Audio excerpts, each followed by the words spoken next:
Yannick Lins nous a rejoint sur le plateau de 64 minutes. Bonsoir. Bonsoir. Soyez la bienvenue, comme d'habitude, sur TV5 Monde. Votre nouveau roman, 12 déroutes, est publié aux éditions Sabine Vespizer. Alors, vous nous plongez dans la nuit haïtienne, au gré des ombres, sur les routes, où l'on croise à la fois un juge assassiné, une chanteuse, des poètes, des prostituées, dans une ville, disons-le, capitale d'Haïti, Port-au-Prince, plutôt agonisante.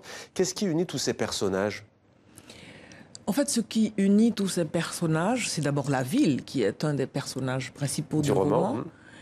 Et ça me permet de mettre peut-être en parallèle ce qu'on a toujours mis dans la littérature depuis qu'elle existe. Je pourrais appeler des forces contraires, celle du bien, celle du mal. Et comment cette jeune Haïti, la jeunesse d'Haïti, comment elle arrive précisément par la beauté, les jeunes créateurs, parce que c'est une ville débordante de créativité littéraire, les arts plastiques, le théâtre. Comment elle arrive précisément à empêcher que les maléfices de la ville prennent toute la place. Et c'est cette beauté qui est finalement la rédemption de cette ville.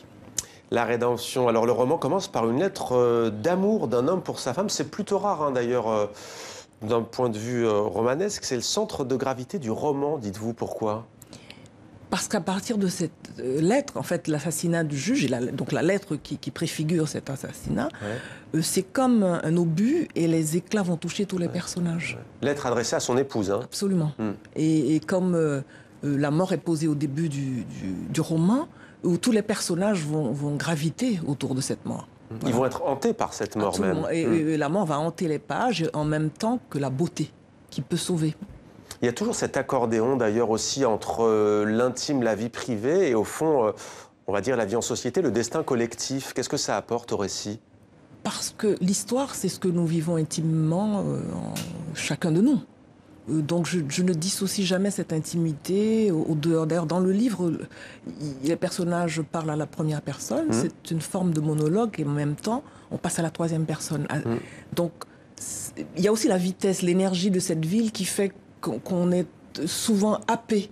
On n'a pas le temps de la distanciation, on vit les choses et on n'a pas le temps de cette distanciation, on est happé. Donc, alors on croise notamment Francis, journaliste français, un soir au Corosol Resto Bar, là où va s'élever les voix de Brune, qui est donc, elle, la fille du juge assassiné.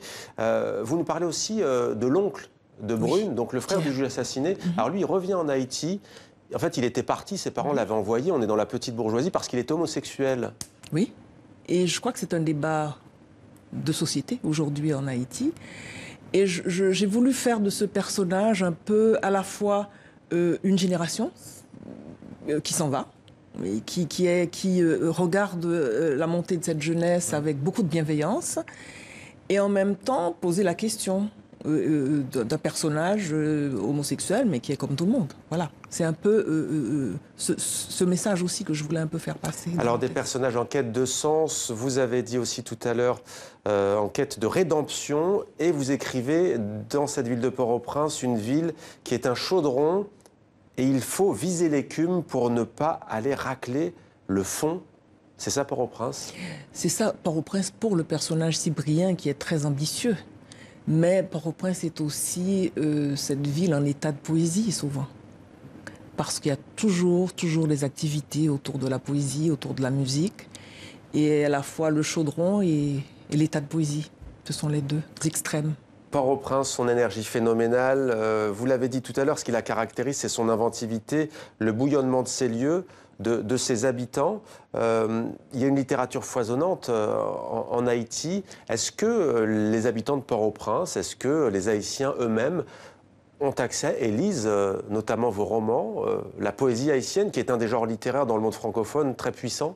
Oui, alors on dit toujours qu'elle est puissante, mais il ne faut pas oublier que nous remontons, notre tradition de littérature écrite remonte à quand même 2 siècles. Ouais. Donc on oublie, on est adossé quand même à un patrimoine, même quand la littérature demeure élitiste, puisque le français demeure une langue quand même pas très accessible à tout le monde, les gens savent que cette littérature existe. Et paradoxalement, quand on voit le nombre d'enfants scolarisés et par rapport au nombre de livres qui sont vendus, parce qu'il y a des bibliothèques, des petites bibliothèques dans beaucoup de quartiers, dans beaucoup de villes de province, c'est assez paradoxal. Il y a quand même plus de lecteurs proportionnellement à des villes où les gens sont scolarisés et il y a moins de lecteurs proportionnellement. Merci beaucoup Yannick Lins d'être venu nous parler de votre nouveau roman. Ça s'appelle donc Douce déroute, très joli titre qui en dit long donc sur Port-au-Prince, édition Sabine Vespizer. Merci à vous. Merci.